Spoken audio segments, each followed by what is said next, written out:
বলিউড বাদশা শাহরুখ খানের দলকে 2বার চ্যাম্পিয়ন বানিয়েছিল বিশ্বসেরা বাংলাদেশি অলরাউন্ডার সাকিব আল হাসান। কয়েক আসর কলকাতা নাইট রাইডার্সের হয়ে খেলা এই অলরাউন্ডার এবার ভিন্ন লিগে ফ্র্যাঞ্চাইজিটির সঙ্গে যুক্ত হয়েছেন। আমেরিকান মেজর লিগ ক্রিকেটে শাহরুখের দলটি খেলে লস অ্যাঞ্জেলস নাইট রাইডার্স নামে। তাদের হয়ে 2024 আসরে সাকিবের খেলার কথা রয়েছে। নিজেদের সামাজিক যোগাযোগ মাধ্যমে দেওয়া এক পোস্টে এই তথ্য জানিয়েছে লস অ্যাঞ্জেলস নাইট রাইডার্স।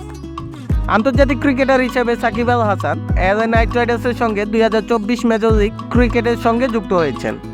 শীঘ্রই দেখা হচ্ছে সাকিব। এক বিবৃতিতে নাইট রাইডার্স গ্রুপ জানিয়েছে, নাইট রাইডার্স পরিবারের সঙ্গে সাকিবের সম্পর্ক দীর্ঘদিনের। তিনি কেকেআরকে বিভিন্ন মঞ্চে প্রতিনিধিত্ব করেছেন। এর মধ্যে রয়েছে আমাদের 2টি চ্যাম্পিয়নশিপ। 2012-2024 আইপিএল চ্যাম্পিয়ন দলের সদস্য ছিলেন তিনি। জুলাইয়ে এলএ নাইট রাইডার্সের বেগুনি সোনালি জার্সিতে আবারও তাকে দেখার তর সইছে না। নাইট রাইডার্সের অধীনে আইপিএলে কেকেআর, ক্যারিবিয়ান প্রিমিয়ার লিগে ত্রিনিবাগো নাইট রাইডার্স ও আইএল টি20তে আবুধাবি নাইট রাইডার্স খেলে আসছে। মেজর লিগ ক্রিকেটে 2023 আসরে একেবারে শেষে থেকে টুর্নামেন্ট শেষ করেছিল শাহরুখের দলটি। আসন্ন আসরে সেই বিপর্যয় কাটানোর লক্ষ্যে তারা আটঘাট বেঁধে নেমেছে।